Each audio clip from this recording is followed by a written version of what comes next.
Hello, listeners. Welcome to another episode of the Wholehearted Leadership Podcast. Today, I'm extremely excited to have with me the author of the recent best-selling book in Singapore for non-fiction category, Head to Heart to Habit, Oliver Foo. Welcome, Oliver, for joining us. Thank you, Coen. I'm really grateful to be here. Thank you for having me on. Before I go into this conversation, let me share with you a little bit more about Oliver. Oliver was a country general manager and led a 400-strong team, and he's lived in Singapore, UK, Germany, Canada, and Finland. In 2018, he called time on a 30-year career in tech and telecoms and went from a rookie coder to a sales leader to a C-suite executive, but now he leverages his lived experience to help executives in complex roles be more agile. He was a first-class honours University of Manchester, UK, as well as a senior management program at INSEAD. He is an International Coaching Federation ACC certified coach. Oliver, wow. With all that experiences behind you, I'm so excited to be talking to you, and let's really unpack a little bit more about your wholehearted leadership. So, speaking of which, I'll start by asking the question, what does wholehearted leadership mean to you? What does wholehearted leadership mean to me? I like the word wholehearted. My background, I spent a huge part of my career in sales. The first time I did sales, I thought sales was about selling your product. No, sales is not about selling a product. Sales is about understanding your client's business needs and helping them to get to their business needs, to get to their business goals in the way where they use your solution. I'm going to map that same concept into wholehearted leadership. Leadership is about looking after your people, helping them get to helping them get to their goals in such a way that you get to your goals as well. That to me is wholehearted leadership. National service, rite of passage for a lot of people in Singapore, a lot of men in Singapore. National service taught me one big lesson. I still remember my platoon commander in OCS telling me, when you get posted to your unit, lesson number 1, Oliver, look after your men, chiong for them, serve them, feed them, look after them. If you do that well, they will look after your mission. They will take care of your mission.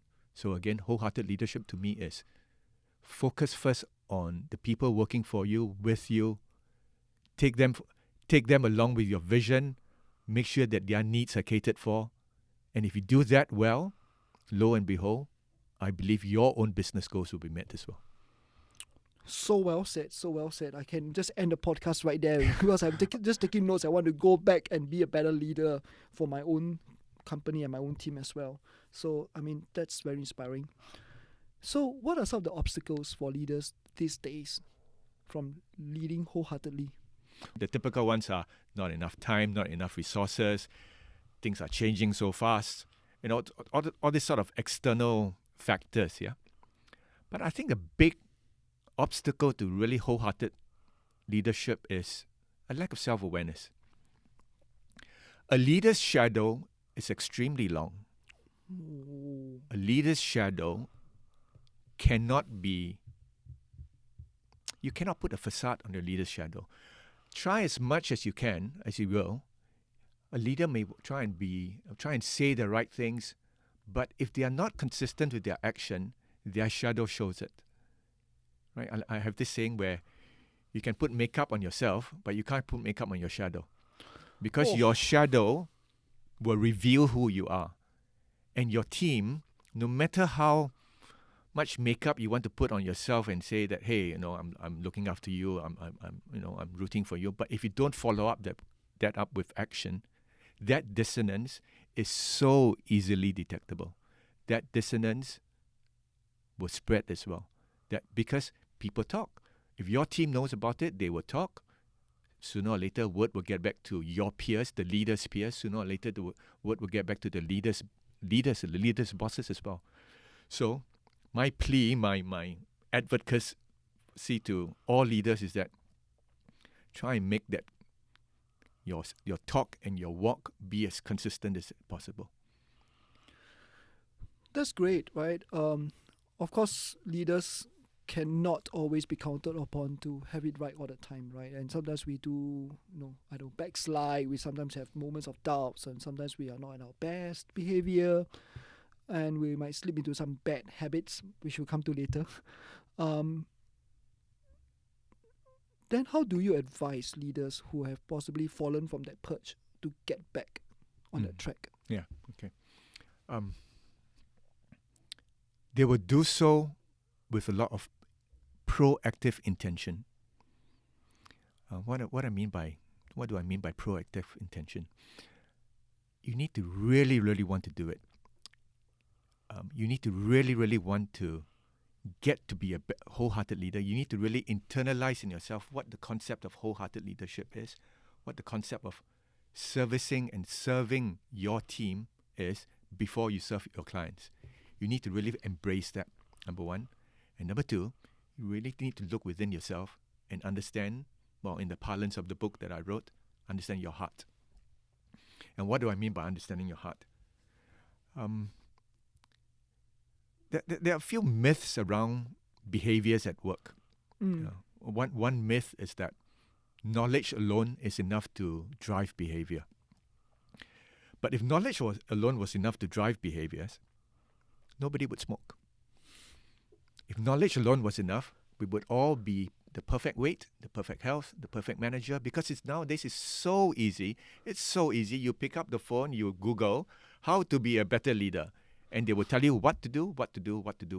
So knowledge, getting to good knowledge isn't the difficult part, but how do you translate that knowledge into action?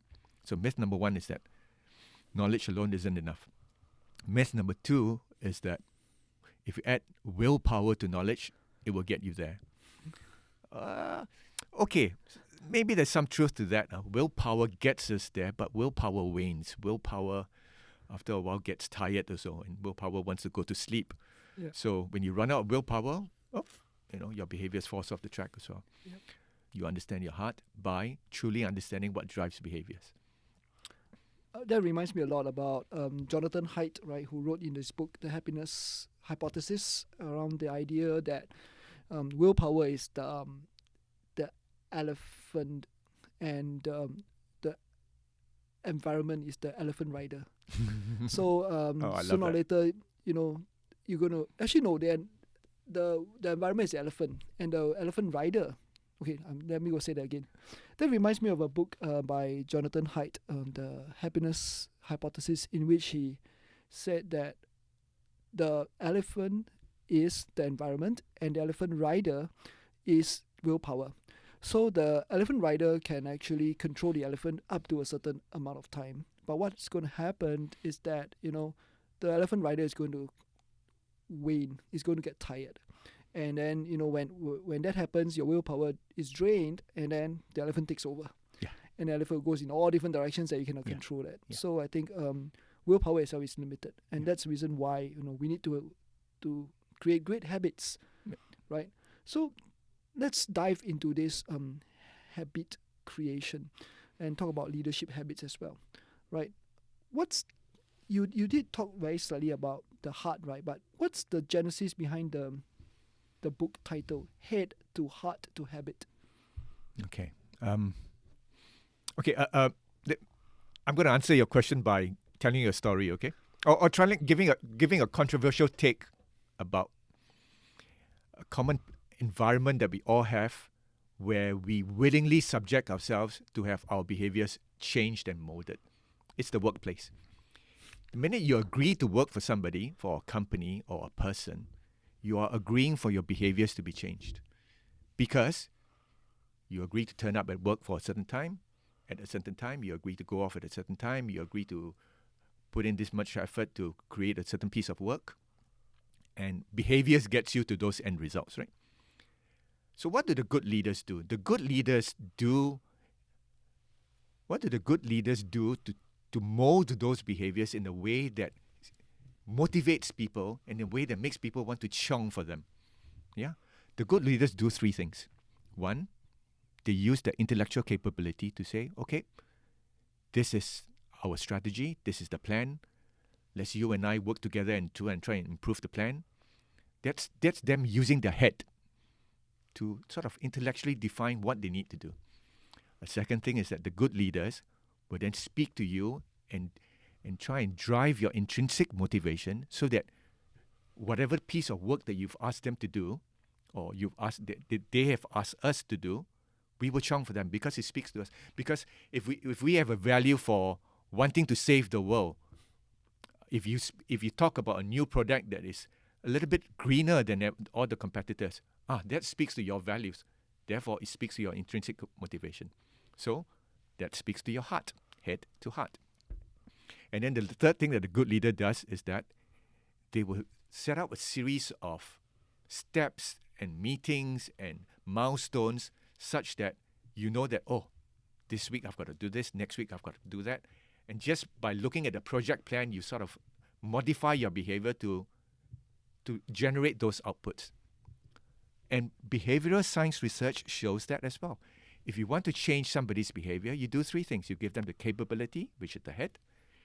You give them the motivation to do what you want them to do, which is the heart. And the third thing is you give them the opportunity to fail and fail and fail and try and try and try until they succeed, which is the habit portion. Nice. I like that. Right. So it's also all three of these also speaks to giving people the agency as well, to be able to try and fail and learn from it. Right. The safety and the agency as well. Yeah. So that they can actually form great habits.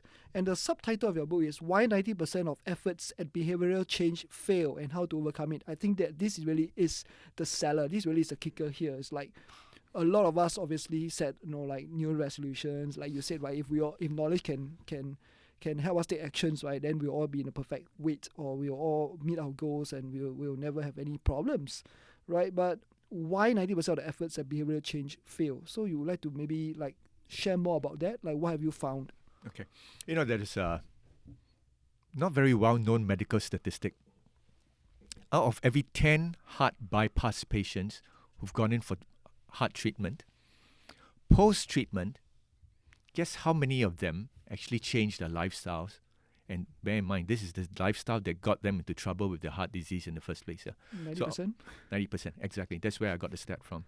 And that 90% stat has not changed from the early 2000s into 2019. That stat has not changed. And if you think about it, what happens? What is the typical journey for a heart bypass patient? They've had some serious issue. Either they've had a heart attack or they've had some, they cannot breathe. They go to a hospital. They're operated on. You go to ICU. A few days later, they are transferred to a high dependency ward. A few days later, they go to a general ward. And about 2 or 3 days before they are discharged, a physiotherapist comes along and says, Mr. Foo, you've had a close call, but everything's okay now. The operation was very good. But Mr. Foo, you must do a few things. Once you go home, you must eat more healthily. You must exercise a bit more. You must take care of your stress. You must rest well. This is what you need to do. This is what you need to do. And this is what you need to do. But as we spoke about Coen a few minutes ago, knowing what to do ain't going to cut it. An ex-boss of mine, chain smoker, he said something to me years ago that really, really made me think about this. He gives up smoking almost every week because... He gives up smoking every week? Every week, correct. He gives up and he gives up giving up, and then the next week is another chance for him to give up smoking again. And I asked him, one day hey, don't you know that smoking is bad for you? He says, of course I know. But he's come to view smoking as two things. Number one, each time he takes a cigarette, he views it as almost a meditative 5-minute experience for him. It's his quiet time. It's his time out from the business of work. It's him standing in the corner somewhere smoking and sort of thinking about, okay, here's what I need to do for that piece of project, or here's what I need to do next. It's him having his quiet time. Number two, because his wife smokes, it's one of those things that he does together with his wife, and it's quiet time for them. So his association with smoking isn't that it is unhealthy. His association with smoking is that it gives me the quiet time and it gives me quality time with my wife. So when you tell him, stop smoking, what's he going to do? He gets afraid. What am I going to do? How am I going to find quality time with my wife? So, knowing what to do and telling people that, hey, if you do not change, these are the consequences. You're going to have heart attack. You're going to get lung cancer. Fear and facts don't change people as well as encouragement. And fear and facts don't change people as well as addressing, and this is the important part, their fear of loss. What was my boss afraid of in giving up smoking? He was afraid of losing certain things that he had come to value. He was afraid of losing that 3 times a day that he smokes together with his wife. He was afraid of losing his 5-minute smoke breaks where he views them as sanity breaks during a busy day. He was afraid of losing all those. People fear loss far more than change itself. So until you address why they fear or what loss they associate with the new change in behavior, it's going to be difficult to change that behavior. Wow, that's extremely powerful, right? It's like, so people, you want to get people to change, right? First of all, you need to really understand, like, what is it that they associate with. There's a certain anchor, right? There's an anchor there. So this anchor, is this the head part? Is this the heart part? Or is this the habit part? This is the heart part, H-A-R-T, yeah? It's also the very hard part, H-A-R-D, Yes. because it's not easy. Correct. If you want to get good at understanding your own heart, it's about understanding what drives you. It's about understanding. You know, I have this model that I introduced in the book. It's called the iceberg model. I mean, it's not unknown. It's basically used to illustrate that 10% of what you see as visible is actually driven by the 90% that you don't see that is below the waterline. And as far as behavior is concerned, the iceberg model that I like to use is that it's not willpower and knowledge that is under the water that is driving behaviors. It's actually 4 things. It's your values, it's your beliefs, it's your emotional needs, and sort of a catch-all, the 4th one, which is it's your fear. These 4 things work 24/7 to drive our behaviors. So if you want somebody to change and to give up smoking, you need to address these one or 2 or 3 or all 4 of these 4 things under the waterline in order to get to why they are afraid of changing.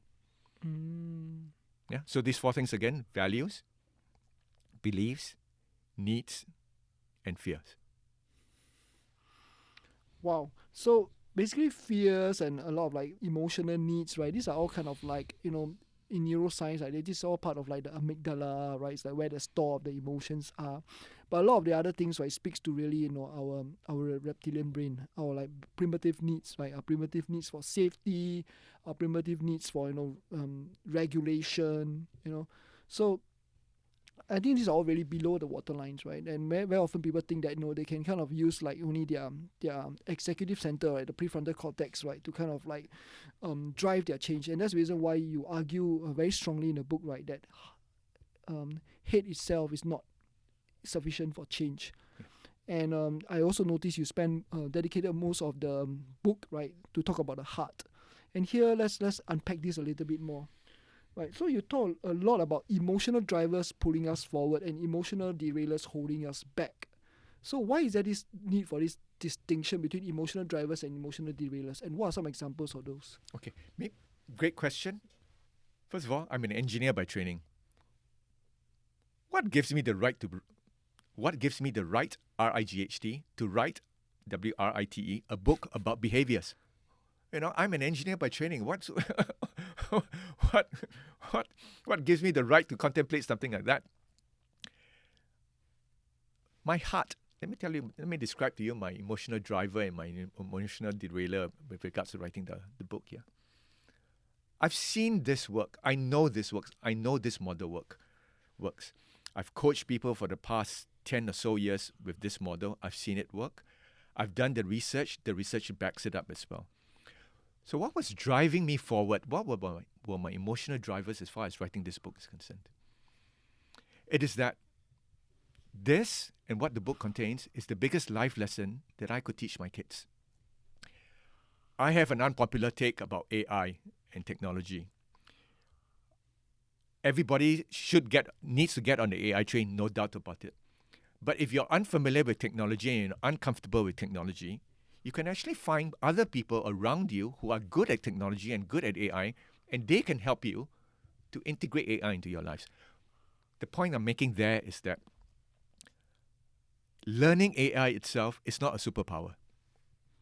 Learning to regulate our behaviors, however, I believe is a superpower of our age. AI levels the playing field. AI makes the gap between a very competent person and a less competent person, makes that gap smaller. So what would differentiate people when that gap becomes smaller, when the field becomes a lot more level? Is our ability to master soft skills, is our ability to master our behaviors, is our ability to also master how we communicate and how we interact with our stakeholders. Yeah. So that was a big life lesson that I wanted to teach my kids. My kids, however, are at the age where they no longer want to listen to me. So in the meantime, I wrote them a book, and I hope they read it one day. So that was driving me forward. Got it. To Got write a it. book. So that's the emotional driver. Correct. That's okay. So whenever I got stuck, whenever I wasn't so motivated, I just thought about my two kids. Oh, I want to leave something for them. It's a bit of legacy. So what are the derailers then? Great. There's also something you mentioned a lot about emotional needs, right? It's about people's basic human needs, and you quoted Tony Robbins here. So I'd like to maybe just touch on that a little bit more. It's like, how do these 6 basic emotional needs, right, play out in people's life, and why would they either drive or derail them? Before I answer that question, Yeah. of the 4 things that drive behaviors, values, beliefs, needs, and fears, the easiest one for us to get right and to understand, and the easiest one for us to try and understand, to use to understand other people, is actually emotional needs. Okay. A person's values, a person's beliefs, and a person's fears. You need to get to know them. You need to have a drink with them. You need to have worked with them, and then you Yeah. need to see it in action. Yeah. But quite often, a person's emotional needs, I find, if you get good at it, it's the easiest one for you to get right, or it's the easiest one to get a sort of a glimpse of what the other person, your stakeholder, is. Okay, so what are the emotional needs? With full credit to Tony Robbins, his emotional 6 emotional needs model, I have been using it in my life for the past 20 odd years, and I find that it's something that I use almost daily. Okay, what are the 6 emotional needs? Number 1, all of us have these needs to varying degrees. Yeah. Okay, it doesn't mean that, and once you have that need, it doesn't mean that it remains static.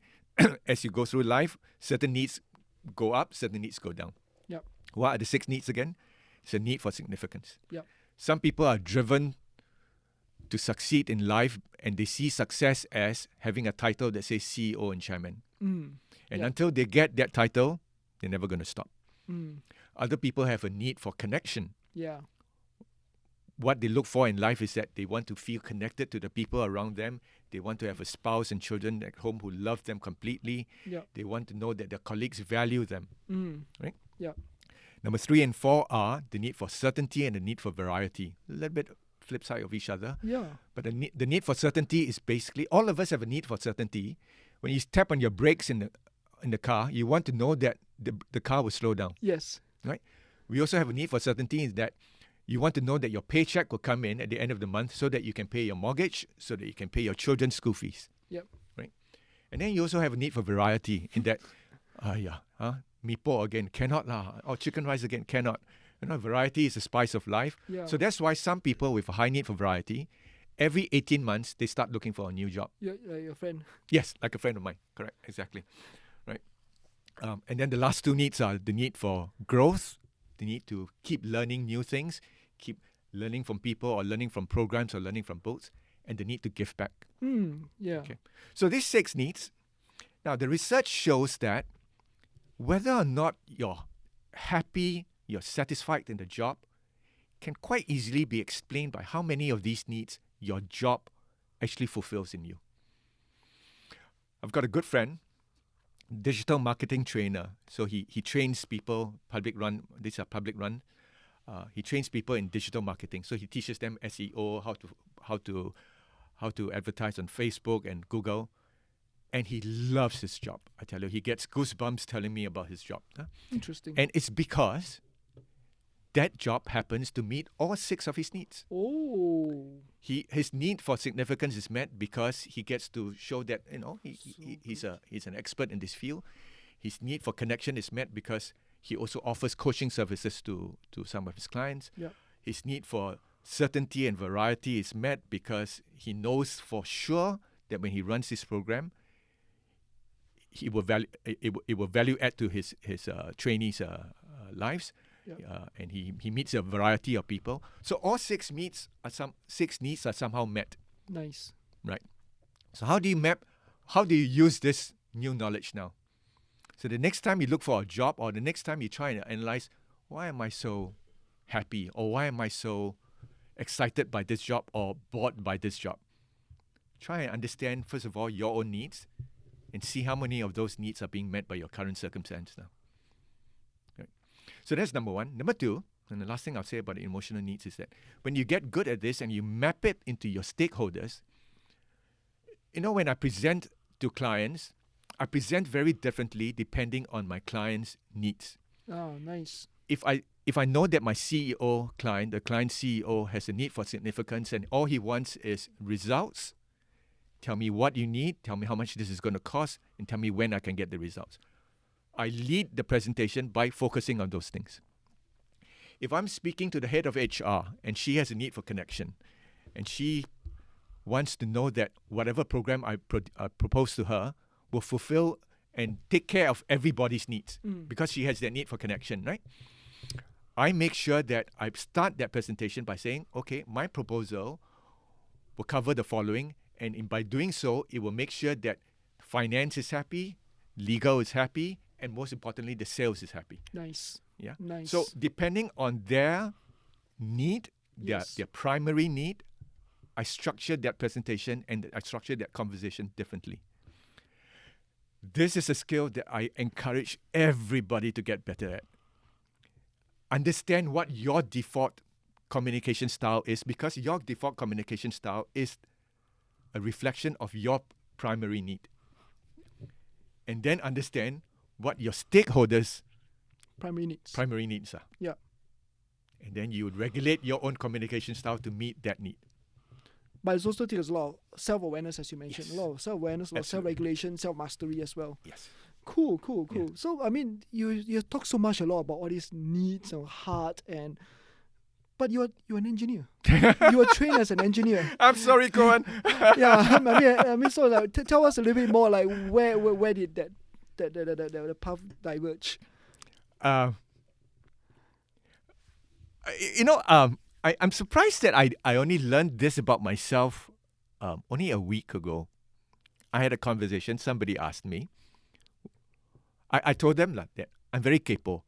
I'm very curious about behaviors. I'm very curious about why people decide to do the things they do, why they do it. Having done it, how do they follow up on the decision? I'm very curious about that. Somebody asked me, why do you think that is? And my answer was, I had an epiphany. I'm the youngest of 9 children. Wow. And being the youngest of 9 children in a household where we weren't exactly rich, we were far from rich, resources were lacking, I got very good at reading the room. I got very good at understanding how my very strict father, what his mood was like. Yeah. I got good at understanding now's not the time to ask for that. I got good at listening to my sisters talk and understanding that, oh, okay, now's the time for me to actually not talk because they're fighting. I got good at listening to my brothers speak and watching them play and observing that, oh, if I behave this way, I can get what I want. So in some ways, I mean, I'm surprised that it took me up to a week ago to understand this. Yeah, I think the fact that I grew up in a large family, being the youngest of 9, that need to try and survive in a big family in the best way possible, that drove my interest in observing people and understanding behaviors. And of course, because you have 8 elder siblings, right, you have many test subjects to study. I mean, if you want to be a spectator, you have a lot to watch and study as well, right? I mean, so that's awesome. So, Correct. I mean, you tell us about your education background. Like, how do you enter into 30 years working in tech, right? I mean, you were a trained engineer, but what you wanted to do when you were younger? Actually, I wanted to do law. Oh, okay. I'm going to show my age now. Years ago, there was a television series called Petrocelli. I would imagine only those people 60 and above would remember that television series. Yeah, what are you talking about, man? Petrocelli was a lawyer. He's basically a television lawyer. Okay. And every week was a story about another court case that he had to go take care of. And I fell in love with that TV series, and I said, I want to be a lawyer. That's it. I want to be a lawyer. Got it. Went into national service.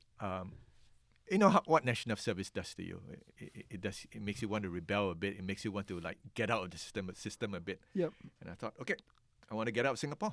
Oh. I want to go overseas and do my university. Family could not afford to send me overseas. So I thought, okay, let me go and look around for a law scholarship. Never found one. Back then, it wasn't a thing to send lawyers overseas to learn another country's law and then you come back. No, it wasn't done. Engineering scholarships were a lot more easy to get by. Got it. So I decided, okay, I'm good with math. I'm good with numbers. Okay lah, I go for engineering scholarship. So while I got my engineering degree, I'm not driven by a need to understand technology. I love understanding the impact of technology. I love understanding the impact of AI, the impact of blockchain. I love that. But I'm not very interested in understanding the workings of technology.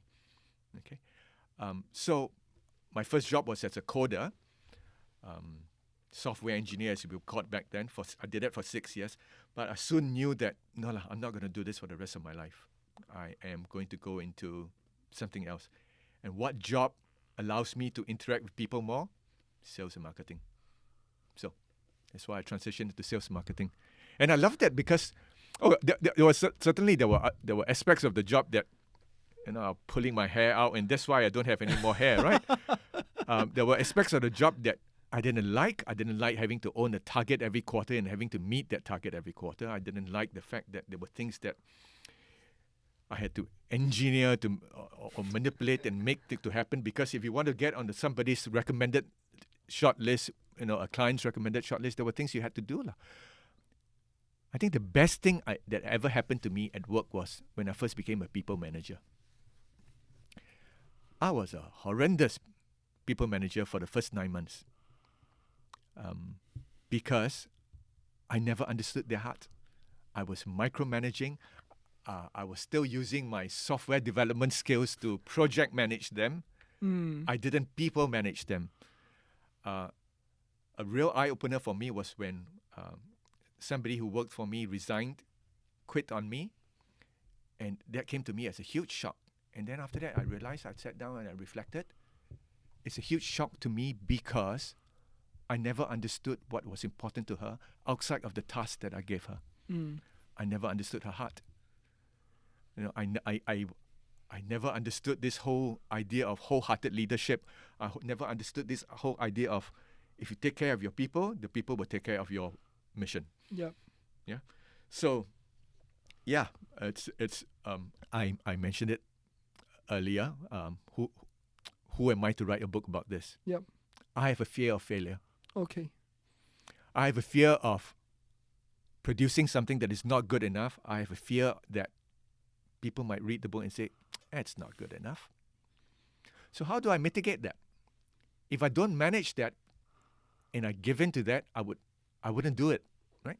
So how do I mitigate that?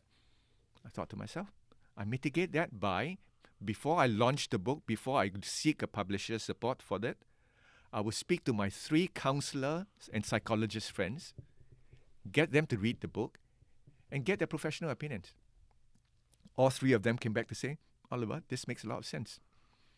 Right? There are far more intricate and detailed and deep models out there about behaviors, but in the context of the workplace, you don't have time to get everybody to go and do a two-year PhD degree. You want a model that somebody can understand within 4 minutes and then start applying it. Yeah? So their point to me was that there is value in this book because it simplifies this whole mystery around behavioral change. Yep. So that's how I mitigated my emotional derailer. That's how I got more confidence by having the people around me give me that support to give me that confidence. Once I got that confidence, and I still remember that day, I thought, okay, there is a book in this. I'm going to finish it, and I'm going to seek a publisher support for that. Trust me, I know what you're talking about. Like, as a coach myself, I coach, people come to me because they want to get breakthrough results, right? So you say something about you used to second guess yourself. You don't want to, you fear offending people. You fear creating conflict and everything like that. And then you finally found your inner voice and had the courage to speak your inner voice. What was the journey like from being so fearful to finally finding your inner voice and being willing to speak your inner voice? What was the journey like and what triggered it? Difficult. The journey was difficult. Actually, it was. I guess it was the role required that I do it. I was made country head. Sometimes the role forces you into certain habits. We spoke. We spoke about whether mindset drives habits or habits drive mindset. Whether heart drives habit or habit drives heart. Sometimes the role that you're in, the job that you're in, requires you to behave in a certain way. The role that I was in required that I put issues on the table that was uncomfortable for certain people. Nice. And I had to get comfortable at that. So, and I realized soon that actually I was uncomfortable with doing that because of my own heart, not because of how I thought that would make those people feel. Got it. Right? It was a fence that I had built within myself to say, no, if you do that, they will not be happy. But I learned to do so in the way that they were still happy, but which got rid of the fear in my own heart. Interesting. So, you started as a coder, but then coding is about predictability, right? You're supposed to write a line of code that works all the time. But then you quickly realize that there's no code for human. Or maybe you should write a book called Human Code. Such thing, huh?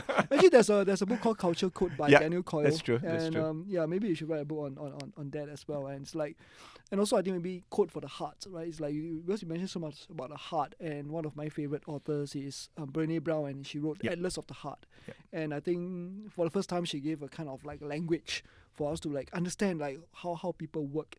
But I really like how your book also give a lot of language behind how the science and art behind behavioral change.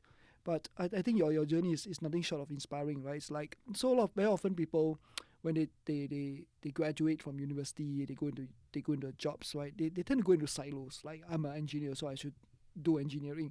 I'm a finance person, so I should go into banking, right? But then at the end of the day, it's all this like as you mentioned, soft skills. Or I don't like the word soft skills. I like the word like people skills. Mm-hmm. It's all these people skills that really cut across, right? Cut across different industries, different jobs, different domains, right? Because whenever you work with people, or you are whether you're in sales or in marketing, or you just have to work with people across functions, you are in this essentially you are stakeholder management. You are managing stakeholders, right? It's like speaking the language of stakeholders, being able to inspire them, being able to influence them, being able to speak their lingo, being able to engage them. I think that's so key, isn't it? Yeah. Oh, absolutely. I could not agree more. I was nodding my head as loudly as I could. It's you can have the best plan in the world. You can have the best plan in the world. And nobody can fault you intellectually. But if you don't do stakeholder management, if you don't tee things up in a way that they say, oh, this makes sense. Yeah, I should try it. If you don't do that, the best plan in the world is useless. Okay, I'm sorry to use a strong word, but yeah, the best plan in the world is useless if you don't do stakeholder management. Because again, and I come back to the point I made earlier, people don't fear change in itself. People fear loss. So stakeholder management is about managing their perception of loss. Wow, so profound. Managing their fear of loss, their concept of loss. Correct. It's funny you should say this. Just yesterday, I was speaking with a friend about another friend who had proposed something early in his career, that he had been hired as a financial consultant to a big organization. And so 2 months in, he decided, okay, you've hired me for this. I make my proposal now. I propose to cut resources here by 20% and resources there by 30%. And the reason I propose this is that blah, blah, blah, blah, blah. The results will come to you and the benefits are there. Nobody could fault that. Mm-hmm. But what he didn't do was he didn't do stakeholder management. Mm. This entire plan was a complete surprise to the managers of the departments, the 2 departments that he had recommended be slimmed down. No. Yeah. No. Yeah, no. absolutely. Yeah. Correct. No. And, well, as you would expect, that plan didn't go anywhere. It didn't go anywhere at all.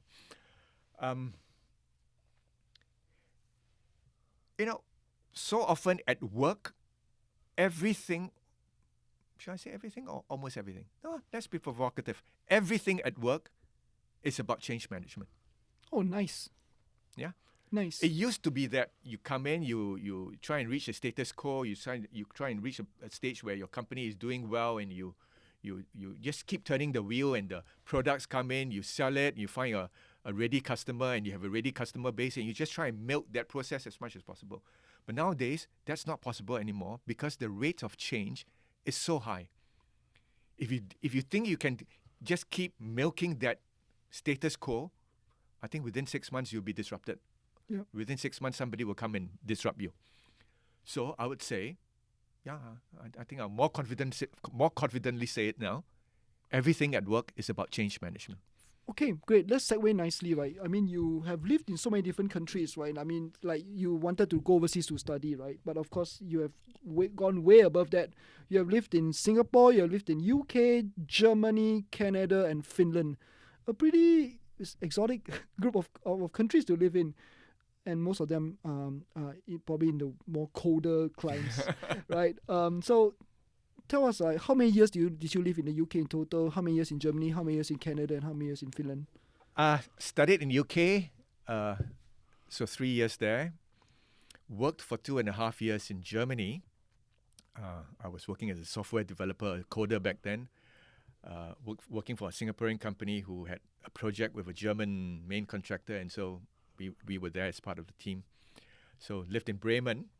Go Bremen. Interesting. So you live in all these places, right? Like, were you married then? No, so not married. You're still single and ready still to single. to travel and. Yes, correct.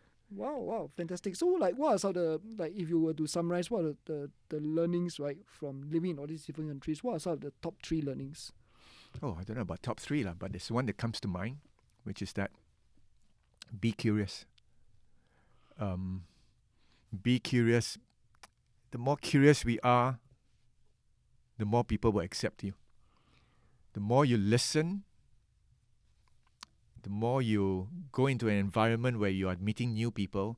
A lot of people, sorry, it kind of reminds me of the point, and I'm going to link it to networking. Yeah? Mm-hmm. Because every time I went to a new country, I needed to network with the new people that I was working with or studying with and all that, right? Yeah. Right.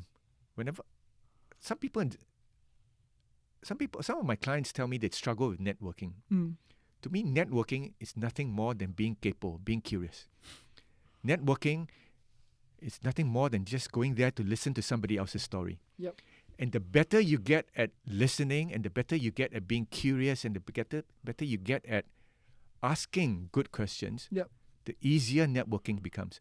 So now when I go into networking, okay, I'm naturally curious, but sometimes when I go to a networking event, sometimes it could be that I would have spent the entire evening just listening, yep, and I haven't told anybody what I do.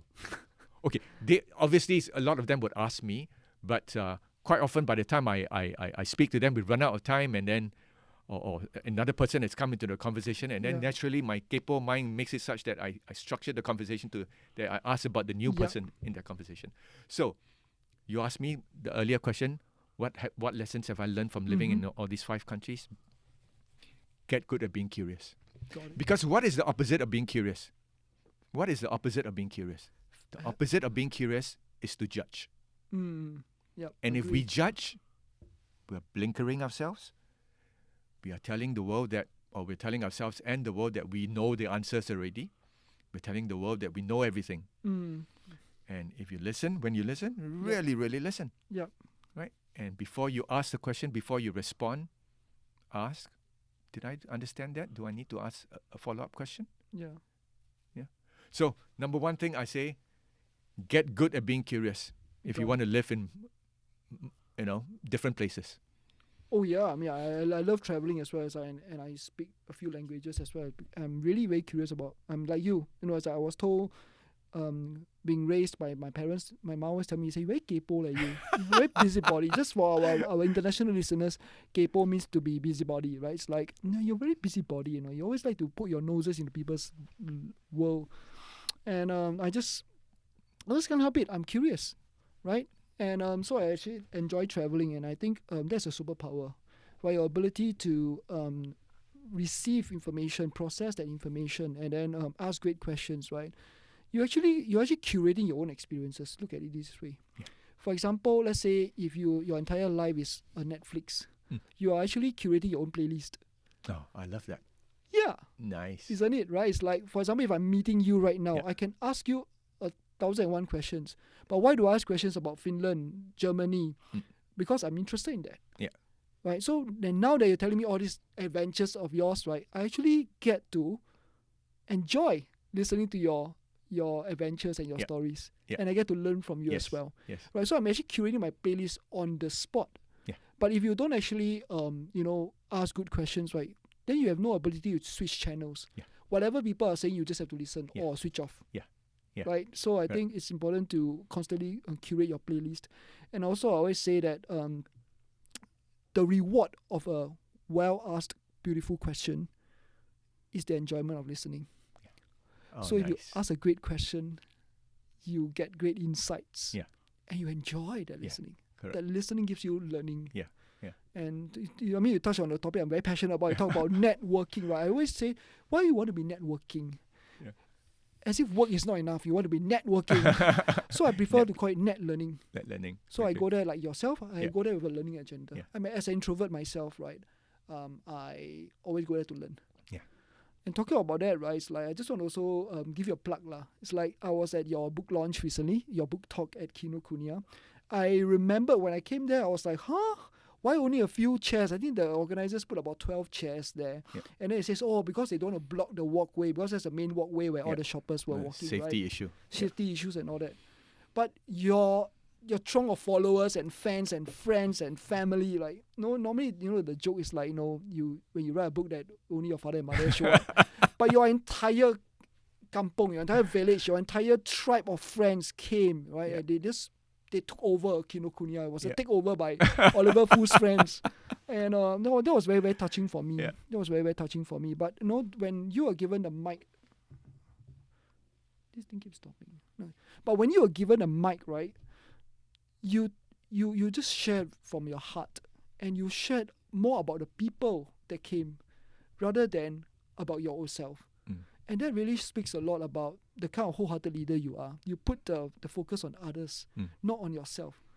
Right? You are the reluctant hero of sorts. And then you make people feel good.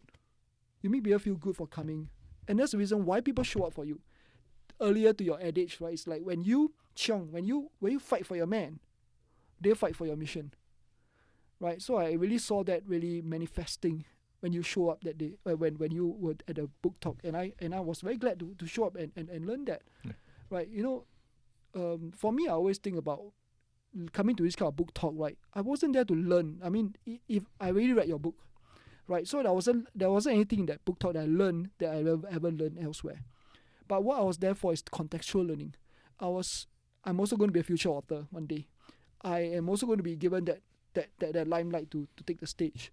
But what I learned from you that day is when people came to celebrate your success, don't make it about you. Turn the limelight back to them. Yeah. When you make people feel important, when you make people feel that they have a role to play, because I recall you shared so much about all the mentors that have touched you and all the influence that they have on your life. Yeah. It makes them feel good. Yeah. It makes people feel like, wow, it's like I was part of the village that raised this beautiful Oliver Foo. Yeah. Yeah. Right. It takes a village to raise a child. And I really like the communal spirit that you engendered in the way you show up.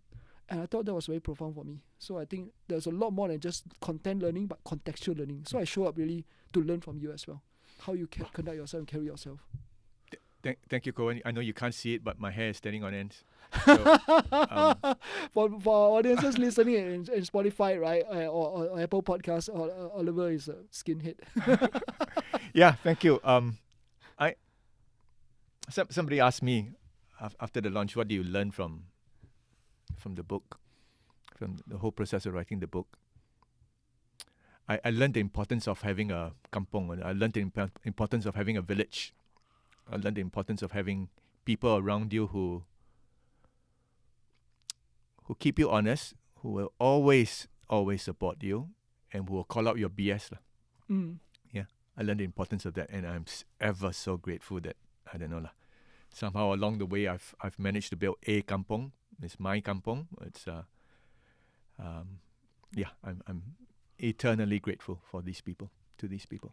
And also that speaks to your openness to learning. Yeah. That's why people can give you that feedback. Yeah. I mean, people wouldn't risk the relationship to give a feedback if they know that the person receiving the feedback wouldn't change. Yeah. So your openness, your agility, your curiosity, Yeah. and your humility shows. I think it's very often curiosity is the gateway to humility. When you're curious and you're willing to learn, then you become humble. Yeah. But when you are not curious, you become furious. When people give you feedback, then you can't learn. Then you will never be humble. Yeah. Then after you become the emperor without clothes, and nobody wants to show it. Nobody wants to tell you that you have no clothes. Right. And I think Tasha Eurich in the book Insight mentioned this. She said it best. I think nobody has articulated this better than her. She mentioned, curate your council of loving critics. Curate your council of loving critics. Oh, I love that. Yeah, people who love you enough to critique you. Yeah. Because if they love you, they wouldn't just let you go, and they wouldn't just not call your bullshit, because they love you. They want you to grow. They want you to be better. Yeah. So they will critique you. But also not hateful critique that people will just critique you, criticize you just to bring you down. Yeah. So loving critique is so important, because you also don't want to create an echo chamber of people who just tell you, you're so awesome, you're so amazing, but behind the back they will actually say bad things about you. Yeah. That's triggered a thought, Coen, Sure. which is, there's a flip side of this curiosity. Yeah. The flip side of it is that, it's a close cousin that I would encourage everybody to go and consider as well. Learn to speak your inner voice. See, when you're curious, you're trying to learn something about the other person, right? You're trying to draw out their inner voice, right? The flip side of it also is that I think everybody would do well to learn to speak their inner voice. Because when you speak your inner voice and you're sincere and honest, what does that engender? It engenders trust. Even if you have no relationship, you have no prior relationship. The first time I meet a client, for example, I love it when I have a differing point of view to present to them. I love it that I can speak my inner voice. Because when you speak your inner voice, and of course you have to learn to do it in a way that's respectful, you have to learn to do it in a way that is full of competence and shows that you got liao la, that you have substance, that you have something to say. And if you do that respectfully, in a high EQ way, that engenders trust. Right? So if you listen well, if you speak your inner voice well, I think that's a very, very potent combination. Nice. When you say you speak it in the inner voice, it's really trust in yourself, trust in the other person. I think also it's the trust in the inherent safety in the environment for you to speak your inner voice. But of course, sometimes we are taking a risk. We are taking a psychological risk. Yep. We talk about psychological safety, right? But I think sometimes we are also exercising some form of psychological courage when we are there to speak our inner truth, right? Because there are times when I've met clients, right, who say, no, Coen, why you ask so many questions? Yep. Like, why you bringing, like, why do you agree? Why do you disagree? Like, sometimes we need to agree to disagree, right? I think that's when actually you can co-create a better future, right? You have point A, I have point B, but together as we collide point A and B, we get a better C. Yep. Right? But if you are just insisting on your point A is better and I'm just insisting my point B is better, we'll be at loggerheads. Yep. Nothing will come out of it. We are at a stalemate, Yep. and we are none the wiser for it. Yep. I love your term psychological courage. Yeah. Because you don't, psychological courage is you proactively creating psychological safety for everybody. Yeah. Right? Oh, I love that. Yeah. So you're saying that, hey, I'm willing to have some form of radical candor. Yeah. I'm at the same time also willing to stake my claim. Yeah. Right? I think it's very important also. I think it was Chris Voss in Never Split the Difference. Right? Negotiation starts with the first no. So people are so afraid of getting a no in a negotiation. Right? You are in sales. I mean, I probably felt like, Chinese we say 班门弄斧 lah. Like I'm trying to demonstrate my expertise in front of you. I'm no expert. You are the expert. I'm not. As you can see, you have no hair. I got no hair. But beyond that, right? It's like it was so profound when Chris Voss said that negotiation starts with the first no. Why? Because you can't negotiate with a person if you don't know what the person's position is. But if your point, you put on the table point A, I put on the table point B. Now we know which other's position. Yes. We can start to then navigate. We can start to then I don't know what's the word, navigate or co-create a better C or a compromise C. I don't know, like meet in the middle. But if we don't know each other's position, right, we are just negotiating with air, right? Then we are not actually coming to a better collaborate towards a better conclusion. Yeah, absolutely. And especially in our Asian context, I see a lot of my clients, I see a lot of my ex-colleagues struggling with that. Yeah. And coming back to the book again, there are elements in their heart, perhaps their respect for hierarchy, their respect for seniority, their mental model that, my job isn't to voice a disagreement, my job is to support my boss, no matter what. Yeah. Get good at understanding your heart in order that you can speak your inner voice. Yeah. I love that. Curiosity is also a habit, right? It's like if you are only just doing things your way and always being right, then you're not actually having the habit of curiosity.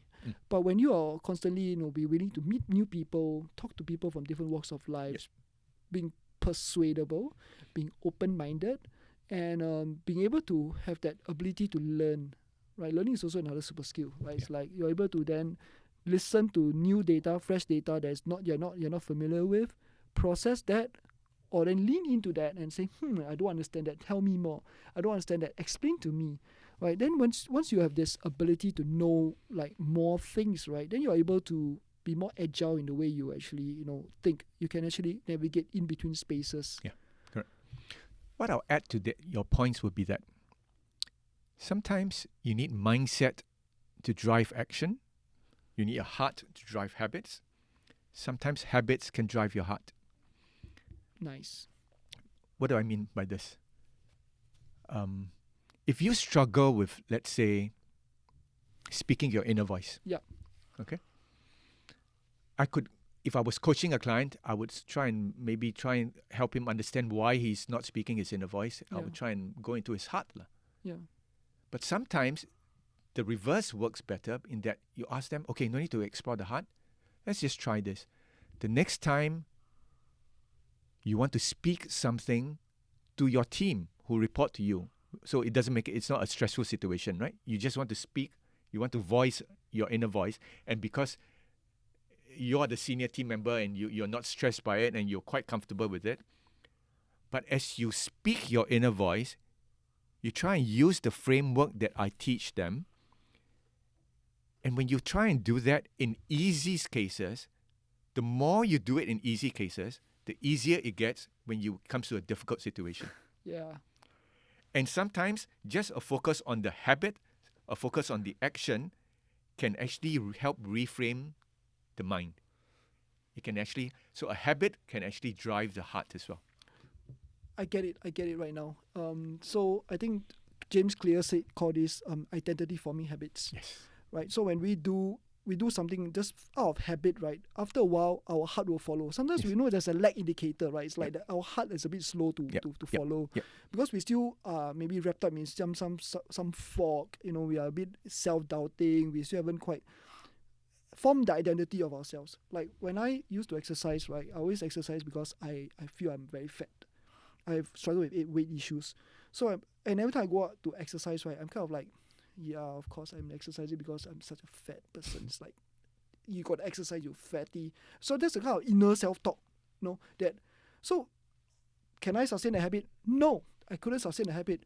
But about a few years ago, revealing my age, a few years ago, I turned 40. I read James Clear's Atomic Habits, and he says, create habits that cast the vote for future identity. And I'm like, damn. So I started, it's not difficult to go for a daily run. It's difficult to put on your shoes. Put on the shoes. Wear my running attire to sleep. So the next morning I'll wake up and naturally go and do it. And I do it and I do it and I do it. And I do it out of habit. And when I do it, I don't say I'm a fatty. I don't think of myself as a fatty. I do it because I am the kind of person, that's identity for me, habits. I'm the kind of person who lives life with energy and vigor. And if I live life with energy and vigor, that's what I do. This is what people who live life with energy and vigor do. They exercise every day. So I haven't stopped exercising every day for the last 1,000+ years. 1,000+ days. Sweet. Years. 1,000+ years. I would like to live to 1,000+ years, but I mean 1,000+ days, right? Sweet. It's like even when I travel for work, I go to a hotel. Even when I have a full day workshop, you will find me at 7 a.m. at the hotel gym doing my workout. Nice. And then I'll go for a nice breakfast and I'll go and do my stuff. Yeah. So I never compromise. I Yeah. never ever compromise that. So even when I travel, and it's easier right now. So basically what happens, you're right, it's like my habit has created my heart, because now my heart feels full about my health, my energy levels. Yeah. More story I want to share. Please. Yeah, I wrote about this on LinkedIn as well. This come from my earlier days in dating. I know I was in army, right? Like all we want to do is just like go out with girls, right? So we have this very bad habits. I don't know, those days were I was in IRC. Okay, I mean you probably know IRC lah, Internet Relay Chat or something. IRC. Okay. So basically we'll meet girls on IRC and then we'll go out with them. Yep. And then it's like if I meet a girl and the girl is not very okay, listeners please don't judge me. When I meet the girls on IRC and then they are not very attractive, right? I would like kind of call my friend and say, hey bro, can you give me a call and say I got recalled back to the army camp? And then I'll say, hey, you know what? Sorry, I got recalled back to army camp. Bye, because she's not attractive. Yeah. Right. So this is like super duper. I was a damn douchey, superficial boy guy. Okay. And of course, I didn't get any luck. I don't get the girls. I was just a real desperate and lonely guy. Until one day where I actually attended a friend of mine, army friend of mine, he's part of a church lah. So one day he says, hey, my church got this talk about grooming. So I said, it's a Saturday afternoon, nothing better to do, I just go lah. And the trainer said something about grooming and everything, right? But she said grooming etiquette. She says she always trained her sons to open the door for women, right? Not because that is the gentlemanly thing to do, because that's what gentlemen do. So you do gentleman things. You don't do things because you want to be gentleman. And that was like, wow. So basically her sons do it out of habit. Then I realized I have very bad habits. So the next time I go out with another girl, right? I like her, I don't like her. She attractive, she not attractive. I do the right things. Yeah. I open the door for her. I pay for the meal. Yeah. I send her home if I can. Yeah. If I cannot send her home, Yeah. I ask her, send me a text message when you get back so I know you're home. Yeah. I do that with every person. Yeah. And now it becomes a habit. And when it becomes a habit, it becomes easier. Yeah. Because when you have bad habits, bad dating habits, you are not a gentleman. Yeah. When you meet a girl you like, you are out of practice. Yeah. You do not know how to treat a girl right. And then you start to get all desperate and you start to get all, okay, local parlance is loud and everything. And then you get excited, you get nervous, and you fumble your lines, you don't know what to say, you stutter, and you become a fumbling buffoon. Correct. But when you do it out of habit, Yeah. when you meet a girl you like, she says, wow, what a classy man. Yeah. Because you are so practiced at it. Yeah. Yeah, so I think it's about doing things that that reinforce an identity of yours. And then it becomes easy. And of course, your heart will follow. Oh, nice. I love that. Wow. And that speaks to weeding out the inconsistencies in your life, right? That speaks to being consistent. Yes. Regardless of the circumstance, regardless of who's around you. Yes. That speaks to being consistent. Yes. And living a life that is consistent with, that identity or that gentleman model that you want. Absolutely. This has been such a great talk, Oliver. We've probably come to the end of this podcast, and we'll just end with a few quick fire questions. Ask a few short questions. They're quite easy to answer. Just answer the first answer that come to your mind, and keep it short. Yep. Are you ready? Okay, let's try. Quick fire Let's round. go. First question: what's the most powerful question you have ever been asked before? That's the most powerful question I've ever been asked before. What are you most afraid of? And that explains in your book what fear. Yeah, and that's especially relevant to me because I got good at understanding different stakeholders' needs. Sometimes I am paralyzed by indecision. If I do this, he's not happy. If I do this, she's not happy. And sometimes I get, paralyzed by indecision. So that question, what are you most afraid of, helped me to focus on, actually, I'm most afraid here. I'm not most afraid for them or for them. I'm most afraid here. I'm most afraid that I am going to disappoint somebody. Yep. Yep. And that speaks to your whole piece about speaking your inner voice. Yep. Love Hey, it. I learned a new one, a new question to adopt. A friend of mine taught me the other day. He said, "What don't you know?" In every time I'm struggling to make a decision, he said, "Ask yourself, Oliver, what don't I know?" Love it. There's a lot of layers to that simple forward question. What don't I know takes the emotions out. What don't I know makes you acknowledge that I don't know everything. To the point about asking a girl out, right? Dating. Yeah. If I know that she likes me, I will never be afraid to ask her out. Yeah. But because I don't know if she likes me, then we get all these yeah, little inner exactly. voice, kind of like, should I ask out, should I not? Yeah. Imposter syndrome, everything, and we take ourselves out of the game. Yeah. Yeah. Yeah. Next question. Who's a mentor or supporter who has made all the difference in your life? Who's a mentor or supporter who's made all the difference in my life? I have a few mentors. There's one mentor who helped. Okay, maybe I'll choose a different way to answer your question. Somebody's behavior early in my career helped me reframe a bunch of things. I still remember second year on the job, so just graduated, second year on the job. He was a peer to me, so a young guy. But he had a totally different mindset when it came to defining his own success. I learned that he didn't like the very rigid and very regimented or regimental environment. Which one is it? Regimental. Regimental environment, okay. Environment. So he said, no, this doesn't suit me. I'm going to look for another job where I can do this, I can do that, and I have flexibility. And true enough, 6 months later, he quit. I've lost touch with him, but the lesson I learned there was this. Define your own success, define what's important to you, and go after it with gusto. In your words earlier on, when most of your 6 psychological needs are met. Yeah, correct. Brilliant. Yeah. Final question. What's one of the most courageous things you have done that's made all the difference in your life?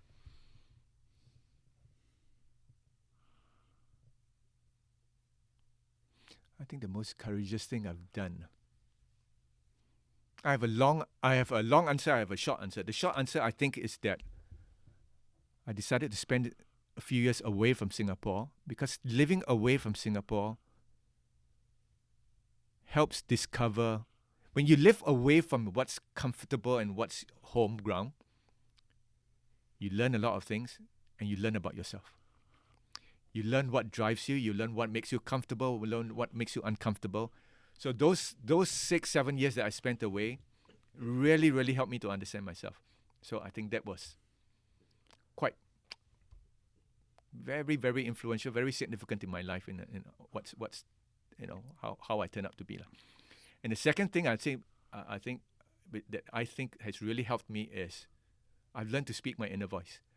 I've learned to disagree with senior executives.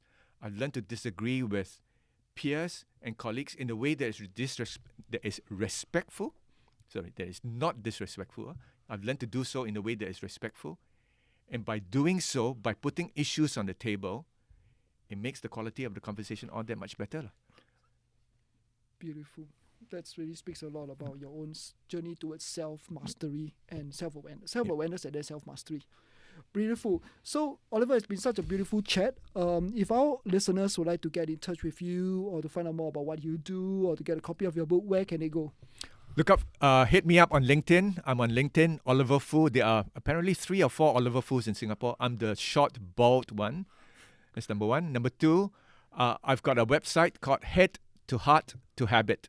One word, headtohearttohabit.com. My contact details are in there as well. The book's available in all major bookshops in Singapore. It's available online as well. As an e-copy or as a physical, certainly as a physical copy here in Singapore and Malaysia. E-copy all over the world. Brilliant. Thank you very much, Oliver.